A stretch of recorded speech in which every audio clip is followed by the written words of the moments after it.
Good morning. How are you, Sharita? Good morning. Doing all right. Good, good, good. How's your baby? I haven't been able to ask you about her lately. She's doing great. Good, good, good. Did you have any issues logging into the meeting this morning, like before, where like, No, okay, perfect. I fixed it like 15 minutes ago. I'm like, oh no, she did this one like that too. So good. no, I didn't have any problems this morning. I don't recall seeing for this meeting I um didn't see a reminder go out or anything. And so or an that's why agenda. Did you see an agenda? I sent him something on Thursday because normally he calls me. Oh, Colin. Yeah, or he'll email me and say, "Hey, this is the things that I know that we need to do on for our agenda. Do you have any other pressing things?" And I didn't get that from him. So on Thursday, I sent him a list around 1 o'clock on Thursday. And then he sent me back his thoughts. Oh wow. Okay. Yeah, he was out of But the it was office not, for it's a not while. an agenda format. Okay. But Good morning, everyone. good morning, Good everybody. morning. It's not in our typical way. Right. Okay. I can put something in the chat really quick if that will help. Okay. I can put either. See, this what he sent me is very wordy. Let me see. Um, see.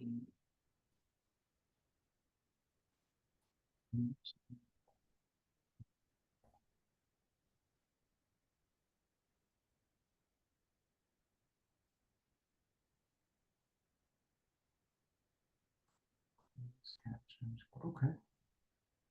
I'm typing as fast as I can, y'all. Um,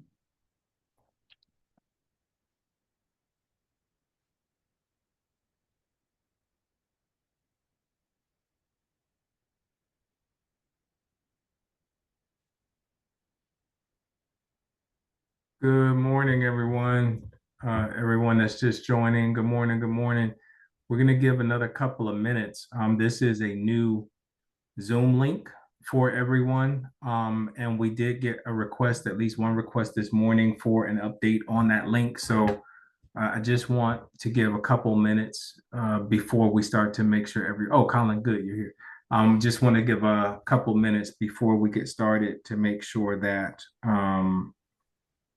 everybody's able to access the meeting who would like to be here.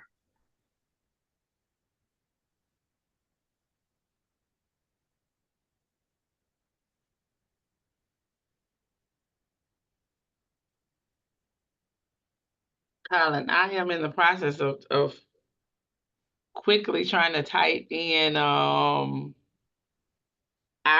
agenda thoughts for today. Unless you have a quick and dirty, I'm still typing.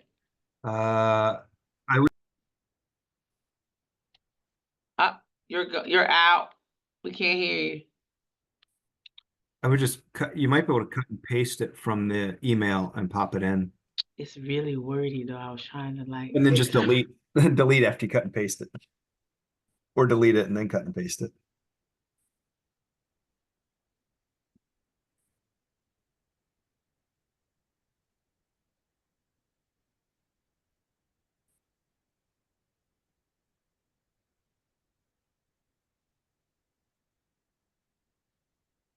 If I got something wrong,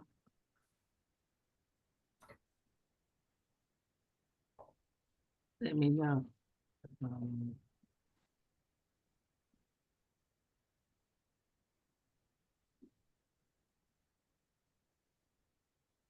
I'm sure I'm missing something. I am.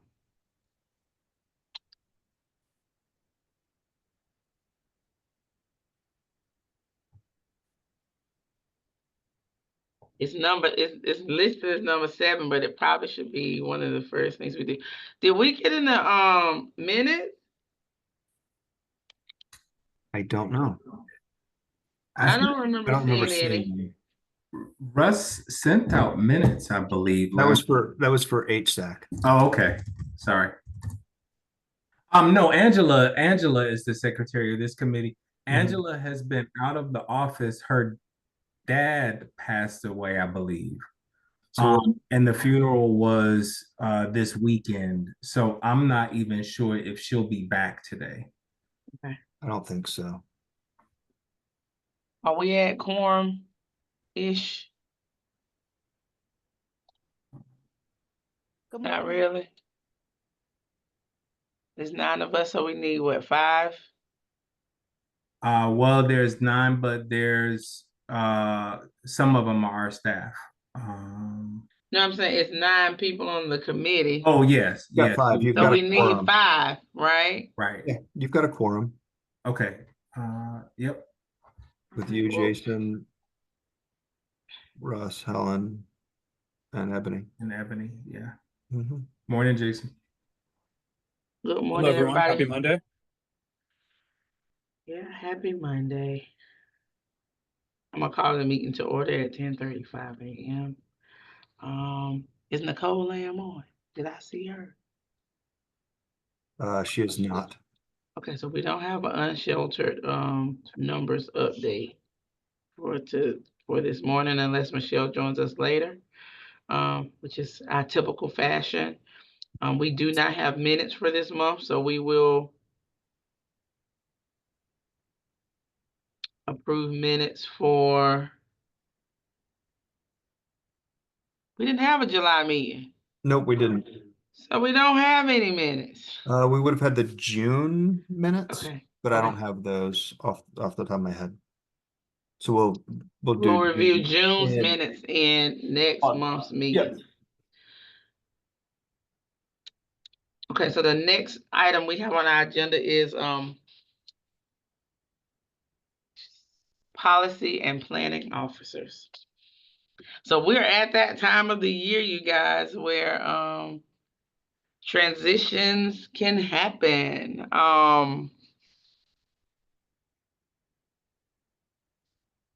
Ebony had to log off. Okay. Hopefully she'll join us again. We're at that time, and so if I'm not mistaken, the opportunities to lead policy and planning are the chair. And is it a secretary or a vice chair? Colin. It's just the secretary. secretary and chair. That's all we have in this committee. So the opportunity and the interest for anybody who is interested in either of those 2 roles, and you would become active in next month's meeting, correct, Colin? Yes.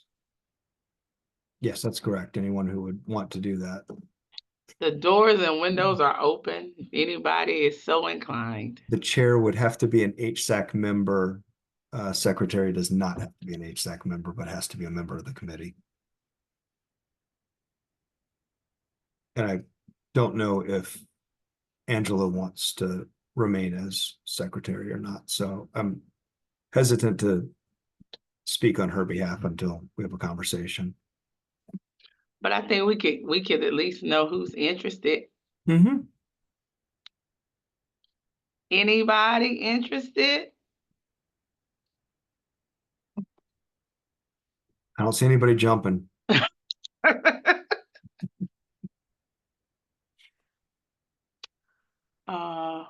Okay. This will come up again in September's meeting, just in case his folks are missing. I don't have a problem continuing being the chair, but at the same time, I don't want anybody to think that I'm trying to hold it, because I'm not.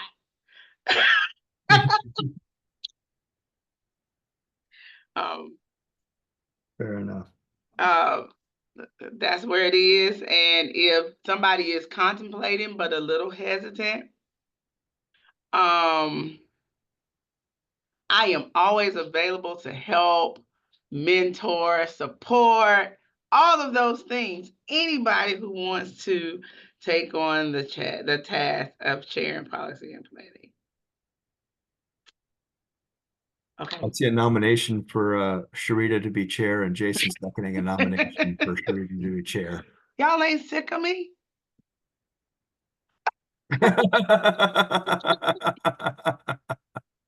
Not even close. So Well, it will come up again next month's meeting. I am not opposed to continuing to do this as long as my other obligations don't become too daunting. So I just stepped into the role of chair for the for the Clinicians Network of the National Healthcare for the Homeless Council. So I just had my first meeting. It was pretty easy. I'm hoping it continues to stay that way, but who knows? So we will move on, but I guess we need to check with Angela to see if that's something she's interested in continuing, or who knows, Angela might decide she wants to chair policy and planning. Right. So we can definitely have a conversation with Angela to see what she would like to do, and this will come up in next month's meeting. So the thing that I left out is now number 7 in the chat box, the COC no for priority update. Yeah, that is, if you'll recall in June, the committee made a recommendation that any funds that were reallocated would be prioritized for a PSH program. And we knew we were anticipating, but I think in our June meeting, we didn't have definitive answers. We have definitive answers on a few things. The LGBTQ Center is reallocating their $302,000 of a DV bonus rapid rehousing project.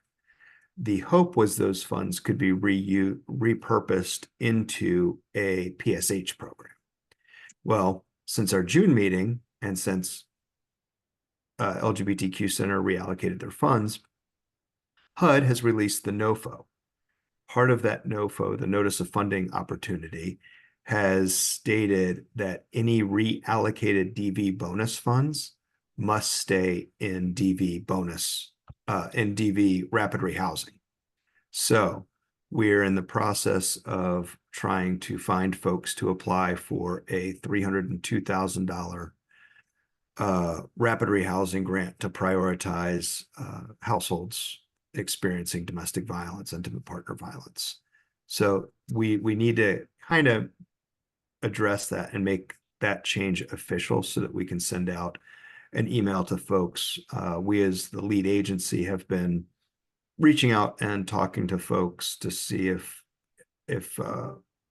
people would be interested in applying for that reallocated money, because that reallocated money is definitely available to the continuum. It's not something we will lose unless nobody applies for it. If nobody applies for it, we in the continuum will lose it. So that's why we as the lead agency, Anthony, Jeff, and I have been kind of talking and reaching out to folks who might have capacity to apply to drum up some interest.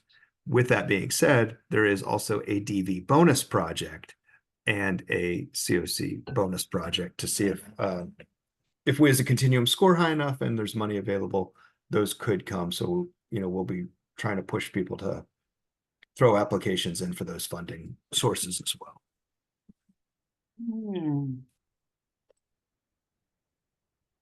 So how much money is that when the reallocated amount plus the other Bonus project? DV, yes. I don't know that off the top of my head. I don't know if I don't know that we've seen or calculated exact numbers yet on that. And I don't know that HUD has given us that detail. And so basically, is this information only, or are we as policy and planning need to? We need to officially, I think, since we voted in June to prioritize PSH with reallocated funds, we need to, and we have new information that LGBTQ Center is reallocating their funds. I think we as the committee need to recognize that those funds must remain in a DV prioritization project. It'll get shared at HSAC this Wednesday as well. Do we have any hopefuls so that we don't lose this money? Yes. Yeah, we do. And there was also talk of somebody not applying for funds, but they've decided they will keep their funds or seek a renewal. So that makes life a lot easier. Otherwise, we would have had nearly $500,000 of funding that would have been challenging to move. But So Well, if basically, we're- we just need to let the full HSAC know that those funds can't be reallocated for PSH, that they have to remain in DV world. correct. And that the lead agency is doing work to try to make sure we have somebody to apply for those funds so that we don't lose them in the continuum. Correct. Gotcha. Anybody have any questions?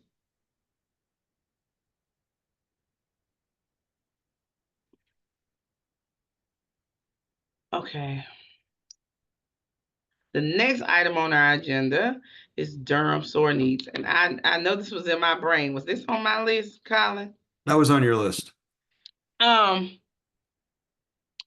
has been coming to some of our SOAR work group dialogue meetings. He's particularly interested and had a lot of questions. And I think, did Adriana share your slides with you?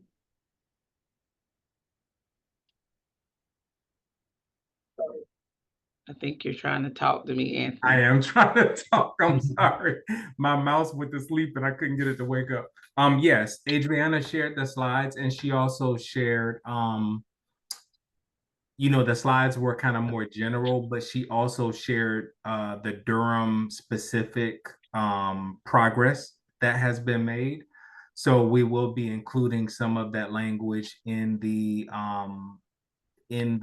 collaborative app, which I think will have the dual effect of strengthening the application in that way, because last year we didn't have a lot to report.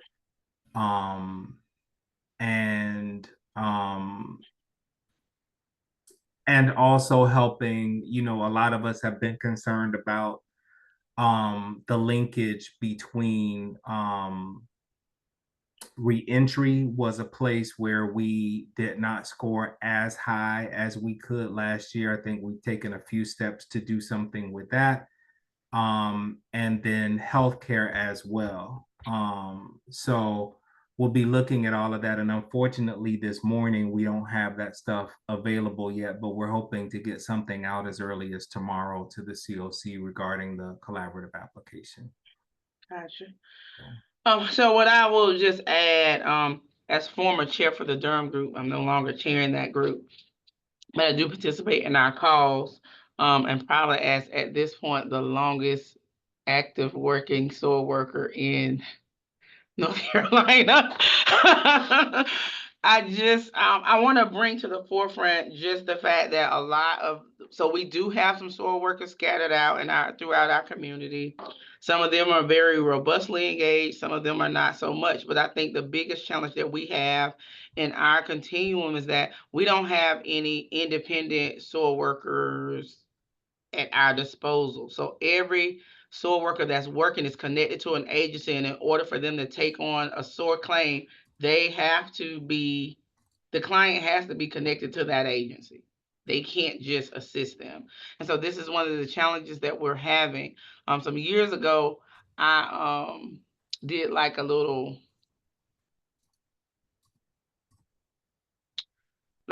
fact sheet or a little like one pager that I presented to Wendy Jacobs when she was the county commissioner, just talking about like the wish and the hope and the goal that we could look at this as a county investment. There is one other city in the state, county in the state, who has county SOAR workers actively working, helping folks get connected to benefits and resources, and that is Charlotte Mecklenburg. They have stepped out And at this point, they have a very robust program. And so trying to, at that time, I think that's when Charlotte was starting their program up. They actually called me to come down there to take the job, but I didn't want to move to Charlotte. So um, they have taken a step out and they are seeing the fruits of that. With that being said, in spite of Durham's challenges, I think our approval rate, the state approval rate for the state is 79%, and Durham was at 83%. So even with our folks being, kind of siloed off into these groups, we've been able to help some folks secure benefits. And so the thing that I just want you guys to kind of think about, and for us to think about as policy and planning and a continuum, is that a lot of times we have these people that we're putting in rapid rehousing and PSH, and they don't have income yet, and their plan is disability, and if we don't have enough worker or enough SOAR workforce to help them, it is going to take these folks a significantly longer time to secure benefits, which means rapid rehousing, 24-month calendars run out, and all those things. Or the PSH projects just become so limited because their money is obligated in such a way because folks don't have income to sustain or help contribute to their housing stabilization. And so I think that this is something that we really do need to be looking at. How can we increase our SOAR worker stock in Durham County, and how can we increase it in such a way that it's not siloed access? Any questions? It's a great question to leave us with. Yes. And I don't know, do we have a county commissioner person here today? No, we don't have any county folks on the call today. So I don't know, as a policy and planning, should we make some kind of appeal to the larger system as HSAC? Should we make some appeal to the system at large to say that this is a challenge? Because the other part of this, and Anthony was asking some questions in the meeting, because one of the charts that Adriana showed was that how many conditions folks reported as to why they were disabled. And Anthony was surprised that the category with people who reported only having one condition that they felt was disabling, that was the highest number in the group. And he was like, well, how is that? And how if people have more than one condition, are they not More likely to get approved. right? And so it's a whole lot of other education that comes with that, and helping folks get connected to care in a way that will support their disability so that they can get granted benefits. Because I get tons of referrals from people who just, the patient has a diagnosis, they might have got it 3 years ago, they haven't seen a doctor for it, they're not taking medication, but they feel like they're disabled. And the first thing Social Security is going to go is to look at their evidence, and there's no evidence. So I think it's twofold. It's about having access to workers, but also being able to educate the community, our service providers, and our clients on how to access benefits in an efficient way.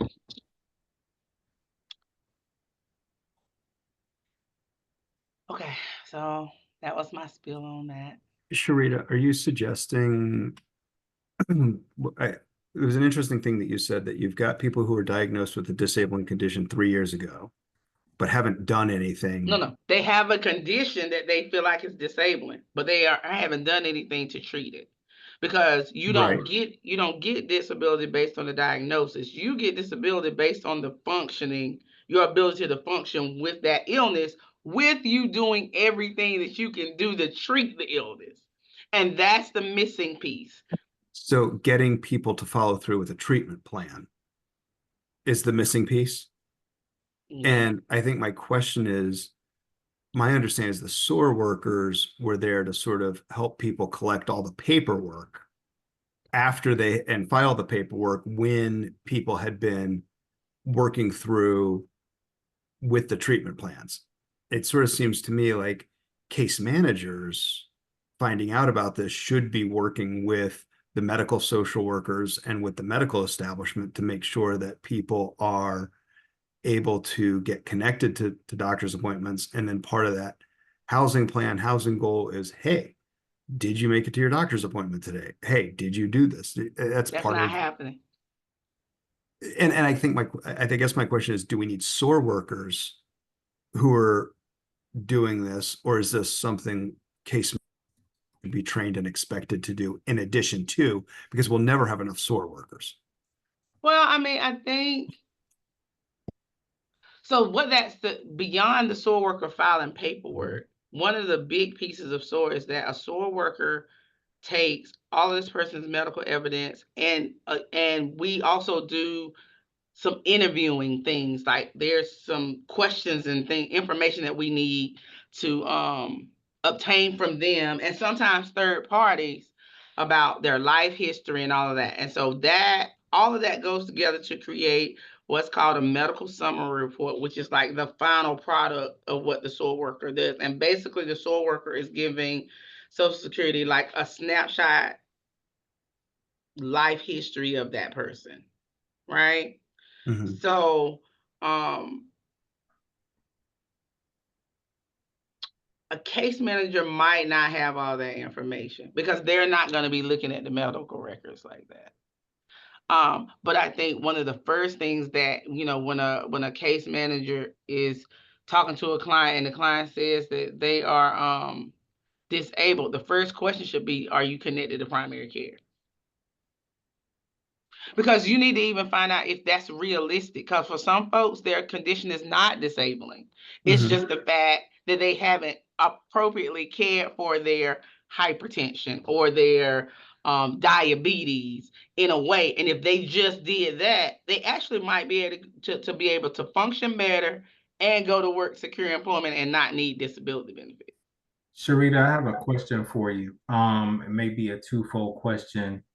Would it make sense for you or someone who is a SOAR worker to visit the 2 or 3 shelters we have here to provide some level of education to the clients about the importance of moving toward that approval and some of the things they're going to have to be responsible for to be successful in that process? And also, would it make sense to do sort of a lunch and learn? When Jeffrey has the by name list, for example, we have representation from all of the different agencies in the form of case managers and others. Would it make sense to have that audience be a similar audience in a lunch and learn type setting where we could have, some of this SOAR information presented in the course of 60 to 90 minutes that might strengthen the overall knowledge and consistency of how this community approaches SOAR?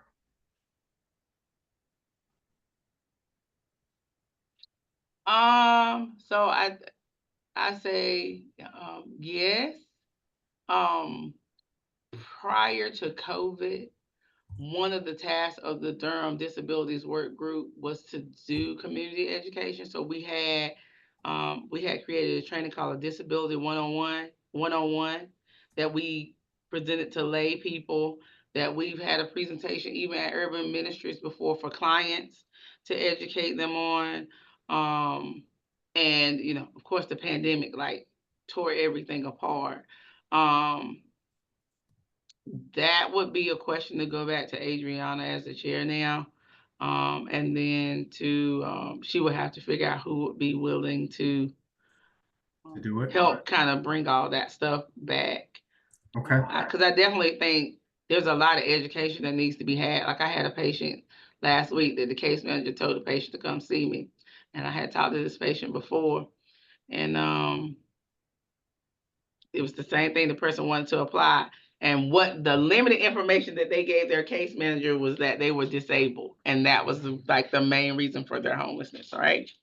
But because I know this person, I have history with this person, And I've actually been cussed out by the person before because they didn't like what I had to say about why their case was not ready for a SOAR.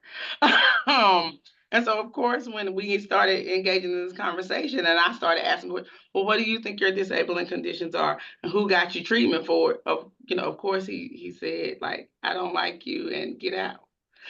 So I think just case managers understanding some basic things will even stop them from just saying, oh, yeah, go over and talk to Sharita about disability. Asking that person, do they see a doctor on a regular basis? Are they taking medications consistently? Are first, like, the first things that you should be asking a person when they say they have a disabling condition. Because what we know is that Social Security is going to go to the medical record to determine that. If there is no medical record, there's no way to determine it. And an emergency room record is not sufficient because in most instances, the person is in the medical crisis because they ignored their health conditions for X amount of time and then it exacerbated itself and they needed to go to the emergency room, which means you're functionally not taking care of your medical health impairments. I think if I could interject here, I think that kind of goes back to if Colin, if I'm misspeaking, let me know. I think Colin's question was kind of, are there portions or are there things specific that a case manager can gather so that in preparation for, I know with SOAR, I am SOAR certified. I don't do them, but I am SOAR certified. That medical summary was the biggest issue, and people who are doing it independently oftentimes got denied because their medical summary was not complete, or the letter from the doctor certifying didn't say what the letter needed to say for disability to approve it.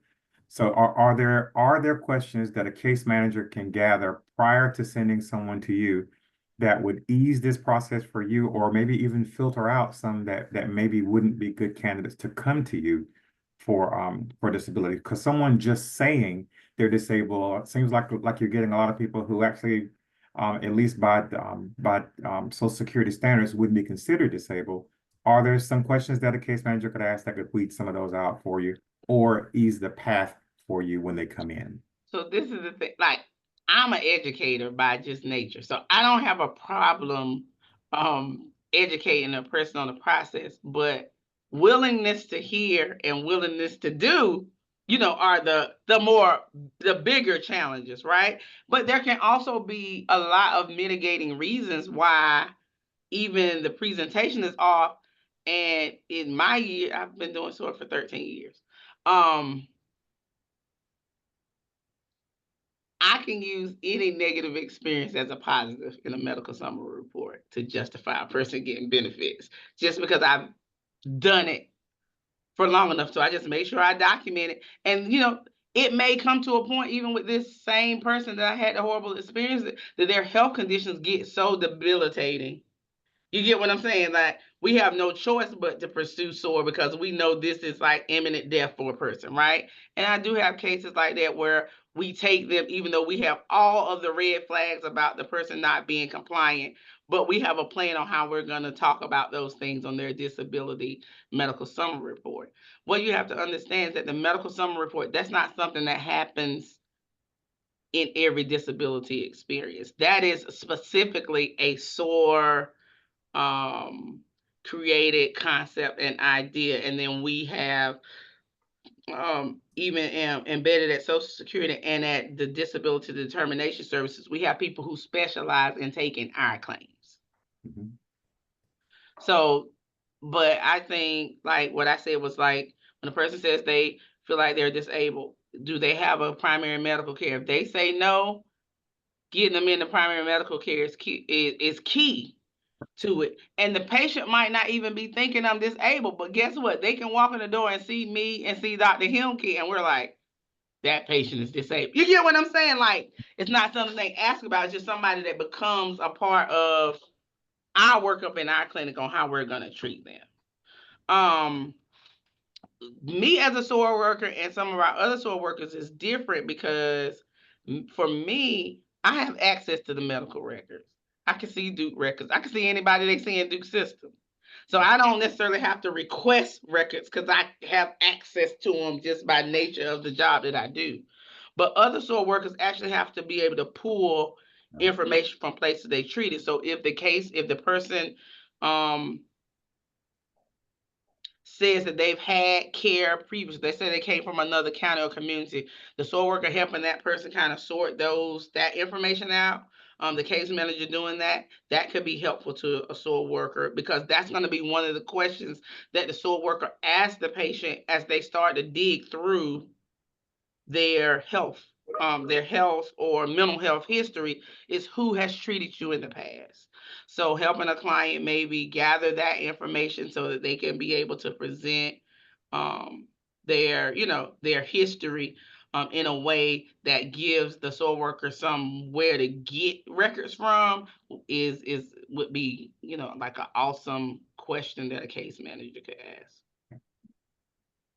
Besides, like, do you have primary care? Do you need primary care? Do you need mental health services? Things like that, and getting them connected to those things. I don't even know if those things are a part of the housing plans with clients now. So I can't even speak to that. I don't know, maybe Jeff or maybe Anthony, you guys know. I don't know what the case managers ask any questions like that about health? The questions are very limited to what's on the assessment in HMIS, and HMIS just asks if you're disabled, and if you're disabled, what your conditions are. And it asks if you're receiving any type of, do you have any income, which includes Social Security, which would be SSDI, and SSI would also be up there, but it doesn't delve any further into it than that. It's just some very, very basic questions regarding it. There's nothing that asks about if you're seeing a provider or Right. anything. All of the disability questions are like self-report type. A client could say whatever, and Right. that is what's put into HMIS. I think when we were working back in 2017, when we were trying to figure out coordinated entry in the assessment forms, we had a conversation about how much SOAR questioning needed to be asked. And I think we ended up streamlining that set of questions to us, just to particular things. But also at that time we had more SOAR workers and more dedicated SOAR workers, because most of the people, with the exception of about 2 people, SOAR is a part of their job. They're not dedicated. We don't have any real true dedicated SOAR workers in our county right now. And we used to have that in 2017, 2018, probably as recent as 2020. We had some dedicated SOAR workers, but we don't have that anymore, and we need it. I did ask the question about what constitutes being a dedicated worker, because I tell you, as much as I try to have 1 case or 2 cases at one time, I usually end up with 5. So I'm actually operating at a capacity that probably a full-time worker, or probably beyond what a full-time worker would have at one time. I have 5 cases right now. So, and a waiting list with about 7 people. So,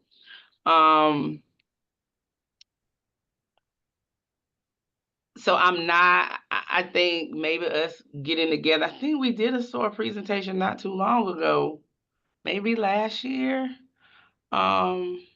Myself and Julia Gamble got together and did one, but we did it for HSAC.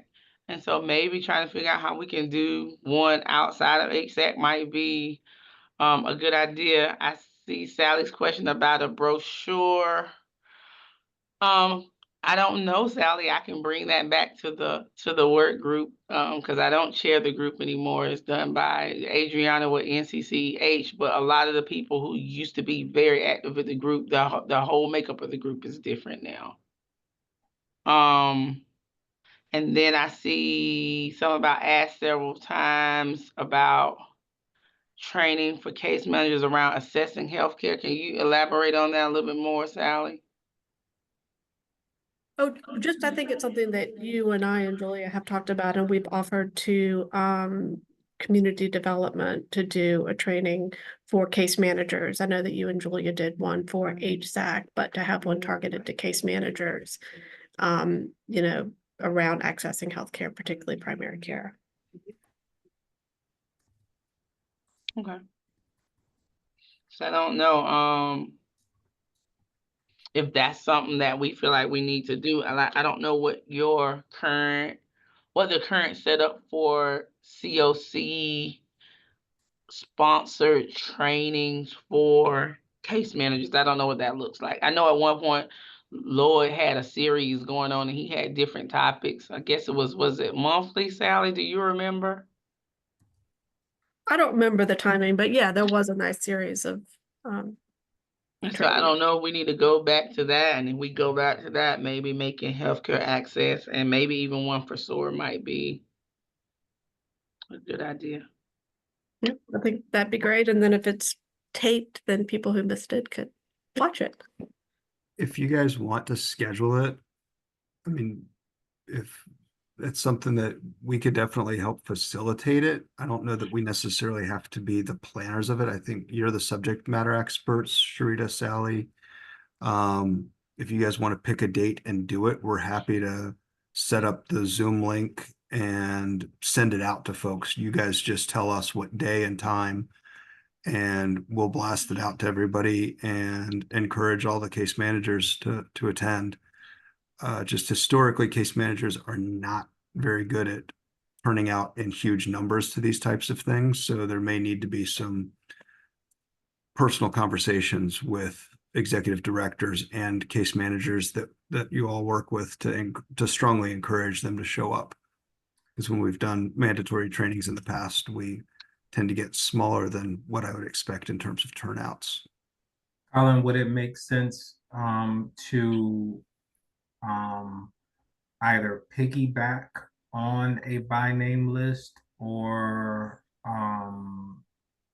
precede a by name list just in terms of timing so that we tend to get a lot of people at that meeting and it's consistent. So I'm wondering, not taking away that meeting, but building on it like right after maybe a 3 o'clock to 4:30 training or a one, I don't know, a lunch and learn prior to the by name list that day or some version of that might be. That's the day when everybody comes together anyway. That's what I'm trying to say. So That's Thursdays, right? I'm fine with whatever works. I don't know that we have to necessarily come up with an answer for a when and where. I think it's really what works best for the folks who are presenting. And then I like your idea, Anthony, of trying to work it around where we already have a meeting, and we could always substitute a meeting. We have those meetings every month, and there's a lot of times there aren't necessarily slots to be prioritized. And sometimes having this may be a better use of time because it'll help people get in that pipeline to be able to get the right documentation lined up. So I don't know. That's something I think we'd have to check with Jeff and find a time that would work if we wanted to bump a meeting, because I know there are folks who do leave those meetings early for other meetings at times. So It's actually kind of been shifted to, it's more case conferencing. We're moving into case conferencing. We're doing a prioritization at the beginning of the meeting, but we're also doing training. Nicole Wilson from the VA will be doing one in August. So this would fit in fine. We could just pick a time, alert the group as well. They'll be alerted this week that Nicole will be coming in next week or the week after that, discussing some VA related matters. So this would be fine. We'll just once it comes together, or if you want to get together and talk about it, Sally, Sharita, want to involve Julia as well. Let me know and we can certainly get something planned and pick out a time to do so. Sounds good. All right, I'm gonna move us on because we have 3 other things on the agenda to talk about. Sharita, Nicole is here. If you wanted to go back, she did not have the link. We got it to her. She did send numbers and she is here. Welcome, Nicole. Hi, Nicole, you want to give us some numbers updates where we are right now on shelter? I cannot give you anything for this week because our Zoom line is down. So right now I am in emergency mode of trying to connect with the clients because they can't call in. Oh, wow. Yeah. So we have been down since 8:20 this morning. So I'm still working this out. So I have not been able to run the report, but I know last week, You gave the numbers for last week, Anthony? We didn't, no, so I Okay. think that'd be fine to do that. Okay, let me look. So last week.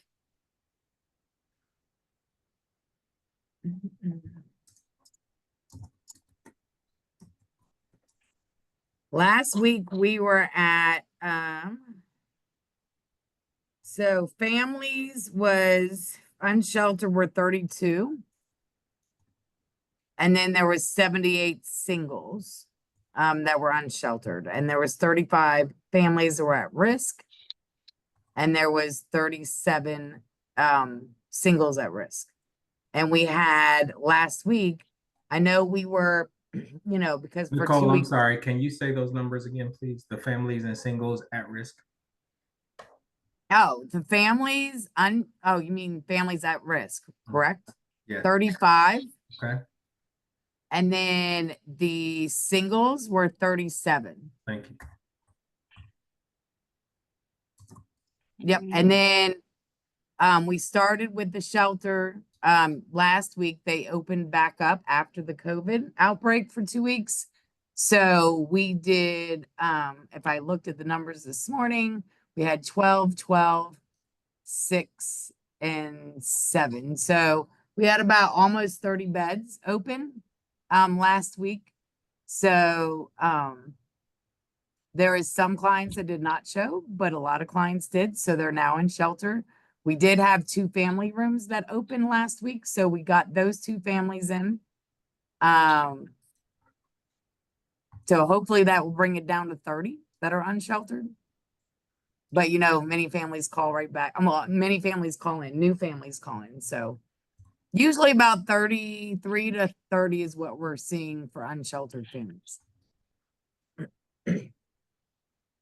Ebony, I'm just curious, what are you seeing at Durham Public Schools as school starts to open?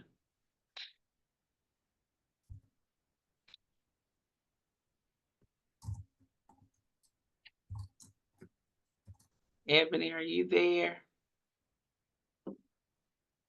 Maybe not. I was just curious because I actually get personal messages from people about families sleeping on the street, even on the weekends in the middle of the night. So I was just curious as what her numbers were, if her numbers were looking anything different, or if she was seeing any kind of increase or decreases with Durham Public Schools related families. So I guess I'll get that from her later. Good morning, Commissioner Carter. Good morning, everybody. Just listening to these numbers, I'm unclear, is the shelter full or there are open spaces at the shelter? The shelter was shut down for 2 weeks because of a COVID outbreak. I had not heard that. Oh, very, very interesting. Yeah, so they just started back with intakes last week. So we have gotten, that's where I think the numbers have gone up because Urban Ministry was shut down for 2 weeks. Okay. I would definitely say what I noticed last week was that there were a lot of new faces. People I had Yes. never seen before. A lot of new people coming to our town, and I don't know what we're gonna do about it.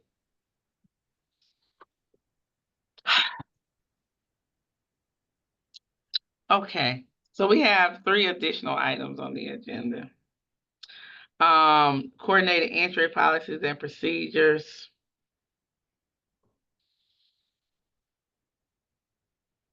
Jeffrey, I don't know. I know that you have been working on the coordinated entry policies and procedures, but I think what's online are old. And I know that there were some revisions. Have those revisions, and I think we approved the revisions, but they haven't been placed into the new document that's online? I think what happened is it was, we had set up to have them placed online and, it hadn't happened yet. We do have the completed version. It just wasn't available online.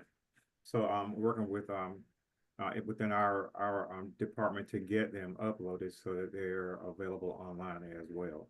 And do you know if there were modifications to pages 32 through 38 in the update? It was the entire document? Yeah, there were some modifications in prioritization. I was trying to figure, looking at the old ones or the ones that are up there. If you could kind of let me know what areas in particular you're questioning inside of that. Is it the prioritization for housing in the old? Because I looked at 32 through 38 and it covers a lot of things. So I wanted to be sure. And if that is the case, then yes, that did change. We did make some modifications there that we presented after we did the work groups. We did 4 work groups where we went page by page and did the modifications prior to our presentation to committee and before HSAC did full approval. So there were some changes, but we did them through the committee. So the ones that we discussed in the committee, that did not change. The prioritization that we set through the work groups, through the work groups and that we presented. I can share those, and if you'd like, I can bring those on screen to actually bring them up for viewing if you'd like. Please. Do we have enough time? We're over it. We do have 2 other issues, and because one of them is about the homeless preference for new properties receiving city funds. So all of that would be captured in our coordinated entry policies and procedures, correct? For those projects, there's not a specific that states that in the policies and procedures that's specific to that. It wasn't before, and we didn't add it either. There is language around other housing options that we put in what the prioritization is for. But as far as a set aside, there's not a set aside or a documented number of units that should be set aside in a project in coordinated entry. So let me see. Okay. Do you want to see? Again, I can do it. I can do it quickly. Okay. Just bring it up and show. Jeff, just a quick piece on the prioritization to city funded projects. Mhm. It's not the same as who gets PSH, who gets rapid rehousing. It's looking at who's the best match to that particular housing unit.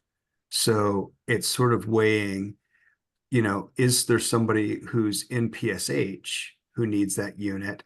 Is there somebody in rapid rehousing who needs that unit and will be able to afford that unit when the rapid rehousing funds run out? Or is it a better fit for somebody with the housing choice voucher? So it's sort of lining up all of these different pieces and also making sure that it's balanced with what that particular property is looking for in terms of their mix of barriers and things like that. So the biggest issue, we just went through it with Casa at Bryan Place and learned a lot from that experience. That was the first time we did it, but it's really making sure that the supportive services and or the financial assistance is in place to make sure that that lease will be able to be completed for 1 year at a minimum. Our hope is that it would continue, but that's the piece that we have to be careful of when we put people in with rapid rehousing. If they get to that 1 year mark and they can't afford it, and rapid rehousing isn't necessarily going to be able to continue supporting them, then they've got to leave that unit and go find somewhere else to go. So it's a lot of variables, and it's more of a unit matching versus a prioritization. But it feels like we need to think that shouldn't we have some kind of policy that helps guide that? I mean, as you said, it's like a combination of a lot of things to make those suggestions and recommendations, because I agree, balance is absolutely important. You can't just throw a whole bunch of people there. It's going to crash and burn, especially if supportive services or subsidies are not continuous or a realistic assignment. Because, like, for example, I have a person that was on the by name list that I absolutely feel like needs PSH, but there's no PSH, so the person got a rapid rehousing referral. But what I understand about that person is that the most income that person's gonna get because I'm soaring them is gonna be 943. So depending on where they rapidly rehouse this person at, when the rapid rehousing goes away, my person, depending on what the financial obligation to maintain that housing is likely gonna return to homelessness. That's where we're kind of stuck between a rock and a hard place, because HUD is very definitive that we cannot use their income and that they have the final say. So oftentimes, even though as a case manager, we may say, you're not going to be able to afford this unit after, so let's look at something else. The client can say, no, I want this unit. And we are bound by client choice to allow them to do that. So oftentimes, even though it may go against our better judgment, we don't have an option. So it is a delicate balancing act where you can suggest, you can recommend, you can strongly recommend, but you can't prohibit a client. If a client finds a unit, even if you know they're not going to be able to afford it after, the case manager does not make that choice. The client does.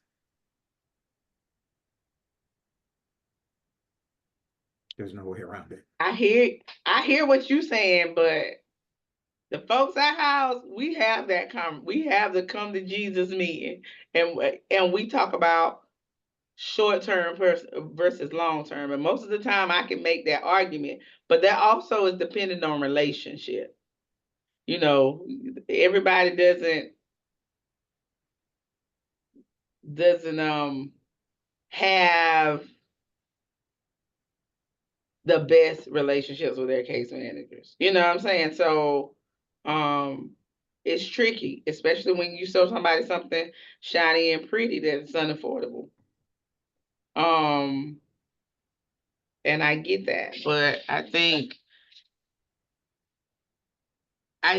how we handle these new properties now will dictate our future ability to access new housing opportunities in our community. Did I say that right?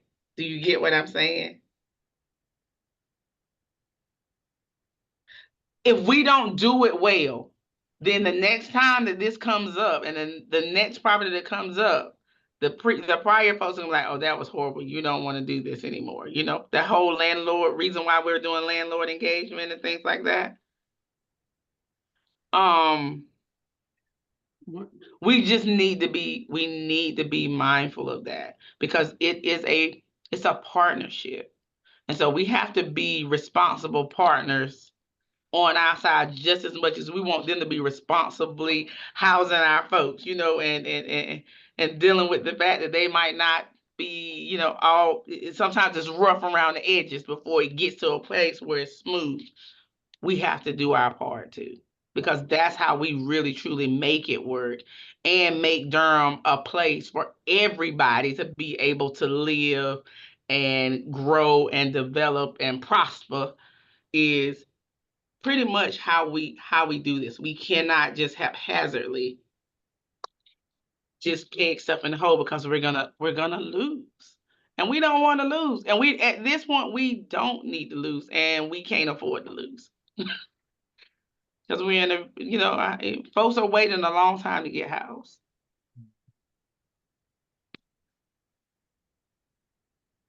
So I want to reiterate that I think that we need to really think about how we handle as the new properties come online, and how we responsibly kind of manage the way we operationalize getting people off the street.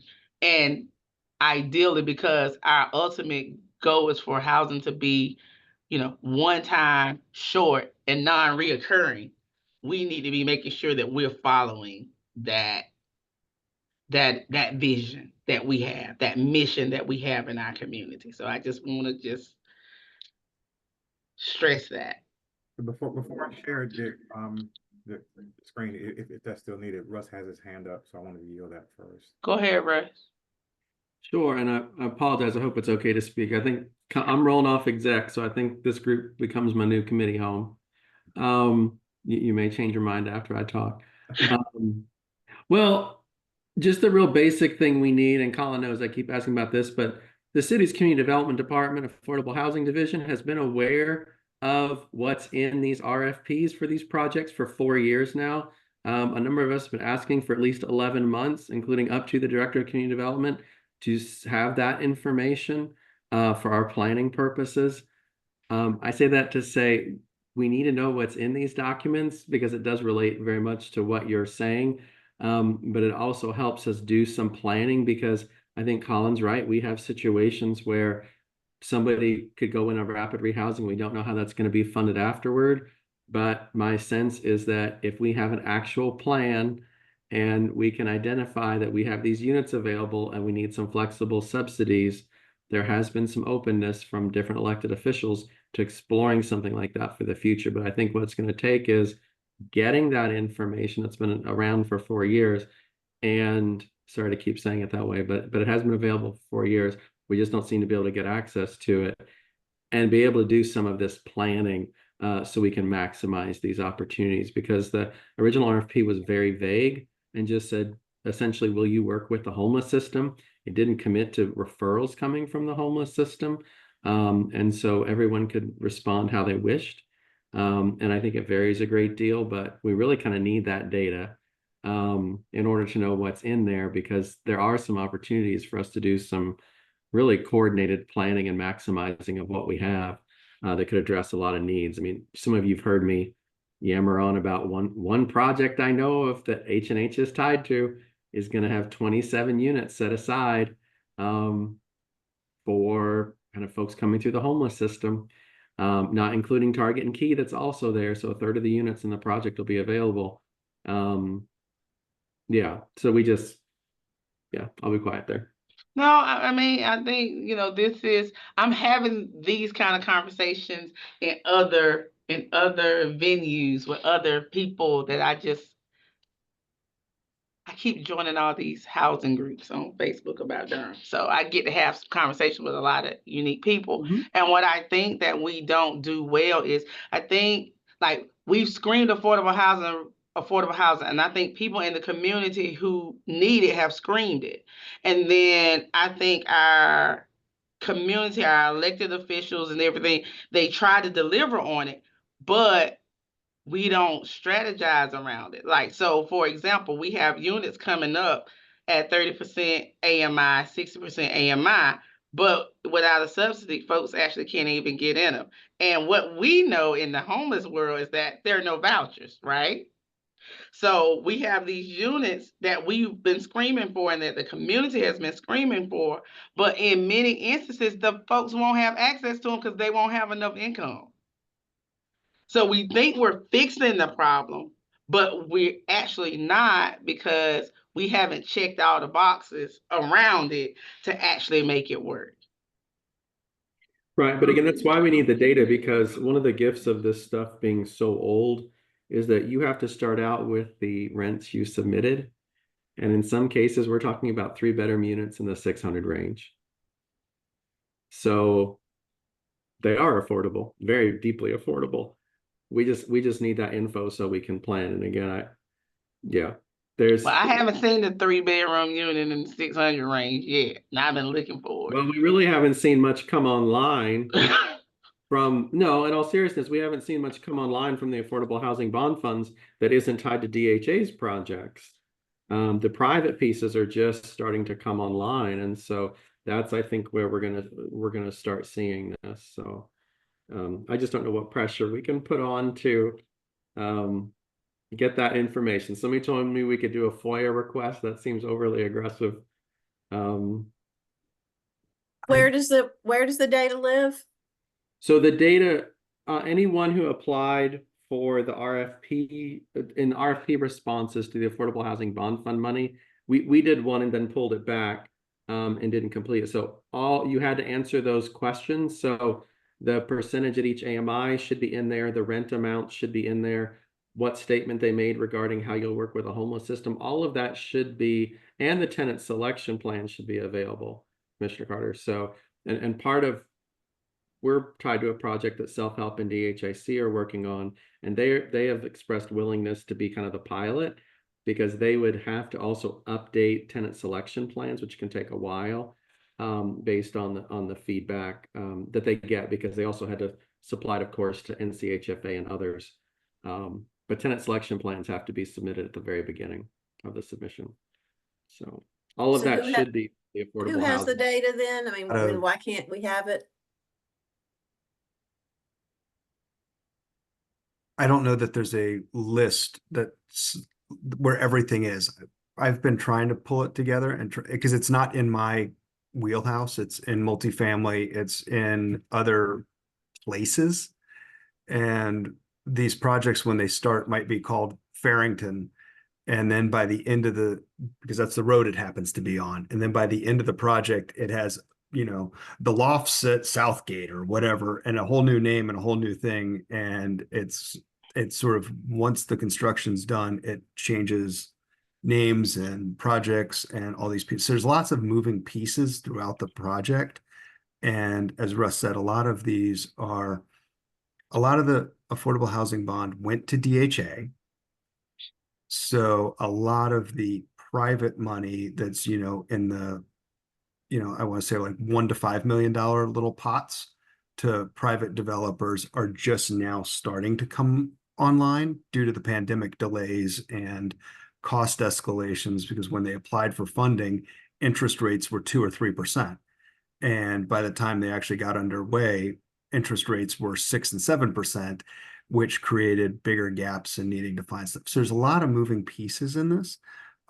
We also do, and I'm glad you're here, Commissioner Carter, the HSAC does need to go back to the county, because the HSAC did put in a request for access to units in, I think, the 300 block of Main Street. And I don't think we ever circled back on whether or not that's even possible. So Yeah. that's something that we need to figure out, if that's a county thing or if that's a developer thing, or how to pull that lever. So we've got a lot of stuff out there with a lot Okay. of requests, and it's a matter of how do we tie off all these loose ends to get them back together. We've also had conversations with DHA about access to 5% of the public housing units and other units. And right now they're trying to assess where we are in terms of percentages and who's in where and what. And a lot of those units are, not available because there's a lot of Tetris going around to move people from one place to another to redevelop a place. So it's a lot of shuffling folks around to redevelop public housing. So yes, it is incredibly frustrating, Sharita. It's not just frustrating for you, it's frustrating for all of us to be able to pull all these moving pieces together. I just feel like this is an area where I feel like I was hoping that we would have more traction on at this point. I would think that we would not still be in the dark. Like, I think we asked months ago to kind of know what housing that was labeled affordable was coming online, just so we would just know and understand when projects were going to open. There's a project that actually opened up, and there was no communication about the project opening up. Just because I was following it from an indie article is the only reason why I found out. And I did get an opportunity to send maybe 2 people over there. And when I called, all the 30% AMI units were gone. And so I'm like, how do we get not even ahead, but in line with everybody else if we don't know what's happening? And then my question is why we don't know what's happening. Is that intentional? Is that not intentional? I'm sorry, I just have to say it because, I mean, I supported a housing bond. Had I known that the housing bond was going to look like it looks today, I probably wouldn't have supported the housing bond, because I really haven't seen it. I really haven't seen it benefit the people that I serve. And Sharita, it might be appropriate at some point, I guess this is probably next exec meeting, for you to bring up.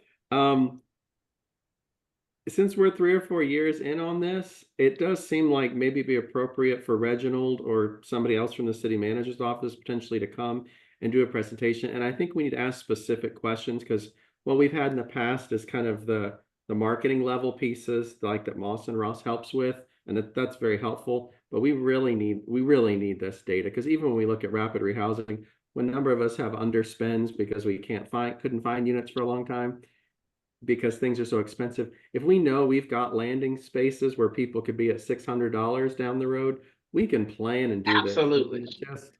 I mean, to quote one of our landlord partners, sometimes it's like we're making this harder than it needs to be, and people aren't getting housed because we're making it this hard. I mean, there's a lot on the plate for community development team and for direct everything fully, like, record me saying that. And I get it. It may just be that we need to really push so that this can be one of the things that pops up for a little extra attention for a period, because it would make such a difference to really know what's happening. Can I we mean, have and I- that on the agenda? Can we ask as the committee to have that very report that Russell just described on the agenda at HSAC? Yes, we can put that on an HSAC future meeting. It won't be Wednesday, but we could definitely Of do it. course not. In September, October, maybe. Okay. Yeah, I mean, I don't think that I'm saying that anybody did a bad job. I think every intention was a good intention, but how do we do it intentionally and strategically at the same time to actually accomplish the goals that we say we want to accomplish? Like, how do we do that? I would rather us be putting people in a $600 unit that we could possibly get them up to income after 2 years of rapid rehousing than to put them in a $1,500 unit that we know after rapid rehousing goes away is no way they're going to be able to afford it. So that means that we have to be smarter minded in how we do this work. And when our community steps up and answers these calls, how do we then accountably make sure that we're in the game so that we can maximize access? I just want us to do better with this thing. This thing is hard, and it's hard to keep people motivated and coming back to your office and tell them just to hold on a little bit longer, hold on. I got patients that are dying. I have terminal patients right now that I can't get housing, that need housing because they just need to be able to get hospice when it gets to the point that they can't walk anymore. You know, I mean, those are realities of some of these folks that we're serving, that homelessness and lack of access to the basic things they need have just exacerbated their health to a point that they could die in the next 12 to 18 months. And I just keep telling them to hold on. Even when I know their unit is empty right now, I'm just waiting for somebody at DHA to hit a button to put them in. And I've been waiting for 3 weeks. I mean, I done been in the unit. The unit is ready to go. We toured the unit. I don't understand that. Somebody got to do something. I just don't understand it. Okay, let me go to the next thing because I might cry. So the last item, because I think we've kind of touched on the coordinated entry policies. Can we get a copy of that, Jeff? Is it possible for us to get a copy before it goes on the site, since it's gonna take a while? Yeah, Sally just asked that question. Anthony answered it, and I concur. Yes, we'll get a copy out. Great. Would it be prudent to send it to this committee and have it disseminated, or who's secretary for this? This is Angela, right? Uh-huh. If we could do it, I guess we could do it through the invitation. It can just go out, Jeff. We can send it to the COC. It's ready. It's been ready. So I think we just send it out. And I will also, because Sally asked a question and reminded me that the grievance policy also changed. I do think that one did get updated on the site, but just in case, we will send both out as the policies that changed earlier this year.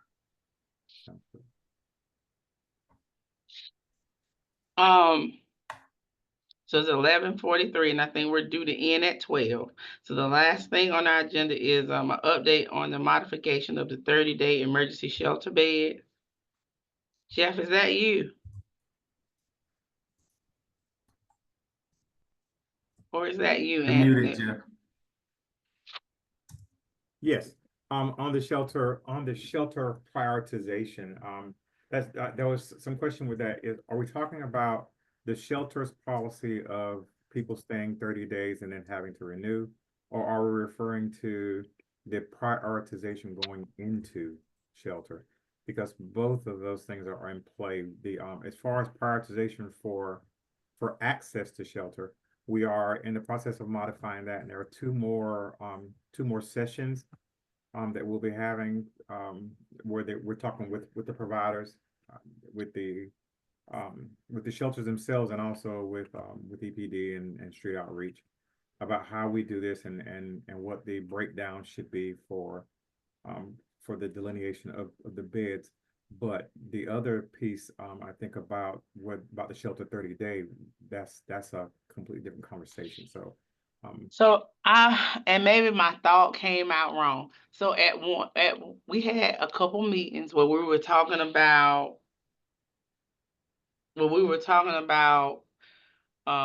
people coming in the door and us knowing that they needed more time, that their situations weren't going to resolve in 30 days. And so we had talked about this staggered number of beds that would fall into these pots. So Yes. this is specifically what I'm curious about, because I don't know if I ever got an update if we were actually implementing that or not. I know that in my clinic, we've implemented our own thing with UMD around consistently opening up the communication and complex clients, like kind of talking through what their needs are. But I'm just curious if we actually implemented some kind of modification or not. right, okay, that's the opening doors, that's the EPD prioritization, the entry into shelter. And there's two more work groups, one to be scheduled for August, late August, another one at the beginning of September.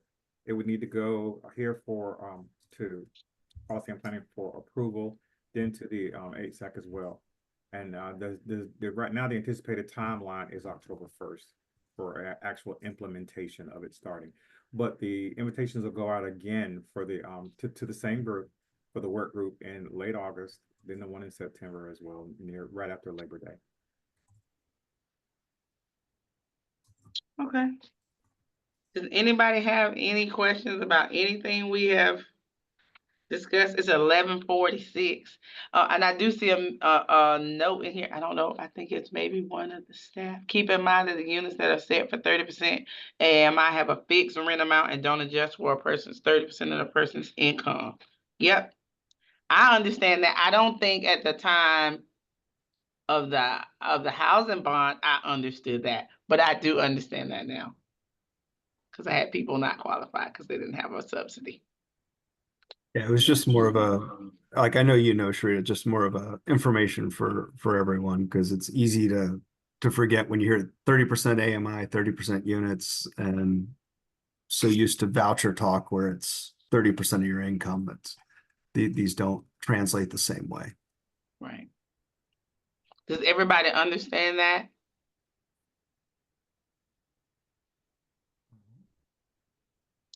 All right. Well, I think if nobody has any additional questions, we have reached the end of our agenda for this month.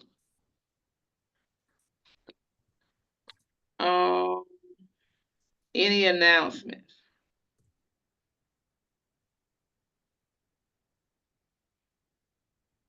All right. Is Ebony back? Oh, she was having sound problems. Okay. She's Well, back. I'm here. I had asked a question. I don't know if you heard me ask the question, because Nicole gave her the coordinated entry numbers for last week, and I was just wondering if you were seeing any kind of fluctuations with your homeless family, McKenty families with school starting. Yes, so last week we started identifying students who were in year round, and we're already at 116. That is a lot of students. Traditional schools, we will start identifying today. But I can definitely see the increase, and the trend so far has been the increase of rent. That's why so many families are currently living in hotels. And I know it's not looked at as far as HUD definition, but it's a serious issue. So do you actually break it down? Like, I didn't realize you actually had, like polled them about like the reasons why. So Mhm. you track all of that? Yes, we have to. So I have to know who's in hotels, who's unsheltered, who's doubled up, who's unaccompanied. So yes, this is the requirement for the state. But Sharita, don't give me too many homework assignments right now. It's crazy for us, okay? So I'm not ask giving me in I'm not October. giving you homework assignments. I just wanted to. Ask me in October, okay? So it's That's why I couldn't really be present 116. in the meeting because we're contacting family. We have to make sure everybody has a bus on the 26th. So it's 116 children identified. Yes, Wow. And that's just in year round. that's year round and maybe 10 of traditional because we just started doing traditional as of today. And the Because ones we that are unsheltered or in hotels, are you referring them to coordinated entry? If it looks like it's getting ready to end? do we refer them? Uh-huh. Well, we tell them to call, yes, but we don't But have. you don't know. Mm-mm, mm-mm, Okay. nope. We only get involved with that when they're asking us for funds with for hotels, and we don't have that at this moment. But that's when we make sure that they're on the shelter bed because that's one of the requirements.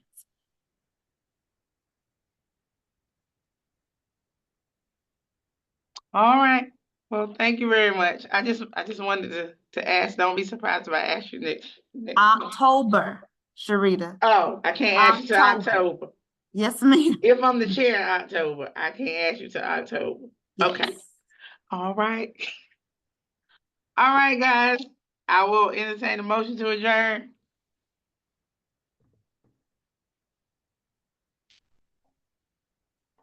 So moved. Colleen. A second, Helen. All righty. I will see you guys the second Monday in September, which is the 9th. Take care. Bye all. Bye-bye.